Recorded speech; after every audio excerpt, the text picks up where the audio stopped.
डर हमेशा रहेगा, लेकिन जीत उसी के आगे है। जो अपने डर को पहचान लेता है और उसका सामना करता है, वही असली विजेता बनता है। याद रखो, डर के आगे ही जीत है। आरव नीचे उतरा। किसी ने पूछा, तुझे डर नहीं लगा? आरव मुस्कुराया। डर तो बहुत लगा, लेकिन जब मैंने डर को स्वीकार किया, तभी वो मेरा साथी बन गया।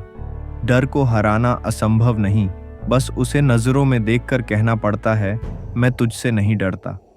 उस दिन के बाद आरव गांव के बच्चों को सिखाने लगा, जिंदगी में डर हर जगह होगा, चाहे ऊंचाई का हो, असफलता का या हार का। लेकिन याद रखना, डर से भागोगे तो वो पीछा करेगा, सामना करोगे तो डर भाग जाएगा। सुबह का समय था। पहाड़ों के बीच बसे छोटे से गांव मल्लाना में सूरज की किरणें धीरे धीरे फैल रही थीं। धुंध अब भी घाटी के कोनों में छिपी थी और बर्फ से ढकी चोटियों से हवा ठंडी सांसें छोड़ रही थी। गांव के लोग आज बहुत उत्साहित थे, क्योंकि आज सालाना शिखर आरोहण प्रतियोगिता होने वाली थी। जो भी उस बर्फीली पहाड़ी की चोटी पर पहुंच जाता, उसे गांव का शेर कहा जाता था। इस बार सबकी नज़र एक ही लड़के पर थी, आरव। डर की जड़ें। आरव 20 साल का एक साधारण सा लड़का था, मेहनती पर बहुत डरपोक। उसे ऊंचाई से बेहद डर लगता था। यह डर उसके बचपन की एक घटना से जुड़ा था। जब वो 10 साल का था, एक बार पेड़ पर चढ़ते वक्त फिसल गया था। उस दिन के बाद जब भी वो ऊंचाई से नीचे झांकता, उसका दिल जोरों से धड़कने लगता, हथेलियां पसीने से भर जाती और आंखों के आगे अंधेरा छा जाता। लोग उसका मजाक उड़ाते थे, अरे आरव, तू तो सीढ़ी पर भी कांप जाता है, पहाड़ पर क्या करेगा? वो चुप रहता, लेकिन अंदर से उसे बहुत तकलीफ होती। वो खुद से लड़ना चाहता था, पर डर हर बार जीत जाता। दादी की सीख। एक शाम जब सूरज डूब रहा था, आरव अपनी दादी के पास बैठा था। उसने पूछा, दादी, क्या डर हमेशा हमारे साथ रहता है? दादी ने मुस्कुराते हुए कहा, बिल्कुल रहता है बेटा, डर कभी खत्म नहीं होता।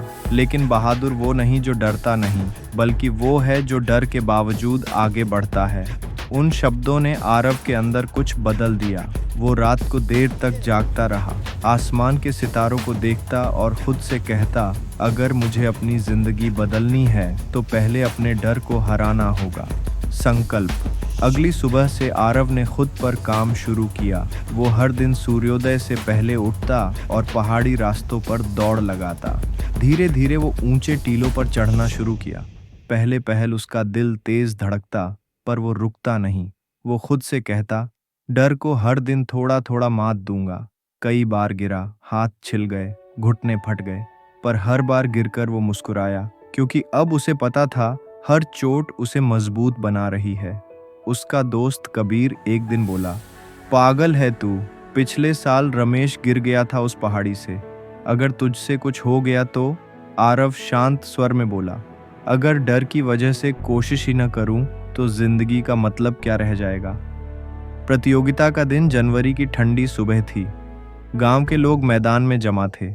ढोल नगाड़े बज रहे थे और सबके चेहरे पर उत्साह था। पहाड़ी की ऊंचाई लगभग 2000 फीट थी, फिसलन भरी, पत्थरों से भरी और खतरनाक। घोषक ने आवाज लगाई, जो भी इस शिखर पर झंडा लगाएगा वो बनेगा मलाना का शेर।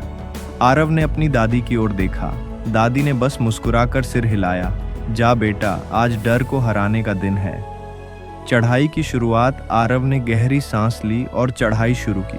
पहले कुछ कदम आसान थे, पर जैसे जैसे ऊंचाई बढ़ी, हवा पतली होती गई, ठंड बढ़ती गई, नीचे गहराई दिखने लगी, पत्थरों का समंदर सा फैला हुआ। उसका दिल धड़क रहा था। उसने नीचे देखा और फिर ऊपर आसमान की ओर। मैं कर सकता हूँ, उसने खुद से कहा। बीच रास्ते एक मोड़ पर उसका पैर फिसला। वो एक झटके में नीचे की ओर झुका, लेकिन समय रहते उसने एक चट्टान पकड़ ली। नीचे सैकड़ों फीट गहराई थी। गांव वाले नीचे से चिल्लाए, आरव, नीचे आ जा, जान चली जाएगी। उसका दिल कांप गया। उस पल उसे लगा सब खत्म हो गया। लेकिन फिर दादी की आवाज जैसे उसके कानों में गूंज उठी, डर को हराना सीखो बेटा। उसने अपनी पूरी ताकत लगाई, धीरे धीरे खुद को ऊपर खींचा। सांसें तेज, शरीर सुन्न, लेकिन हिम्मत जिंदा थी। वो आखिरी कदम। अब शिखर बस कुछ फीट दूर था। हवा तेज थी, आसमान धुंधला, हर कदम पर मौत की परछाई महसूस हो रही थी। लेकिन अब आरव के चेहरे पर डर नहीं था, वहां सिर्फ एक चमक थी, जीत की। उसने अपने बैग से झंडा निकाला और उसे चोटी पर गाड़ दिया। आसमान में उसकी आवाज गूंज उठी, मैंने कर दिखाया। नीचे पूरा गांव तालियों से गूंज उठा। लोग आरव जिंदाबाद के नारे लगाने लगे।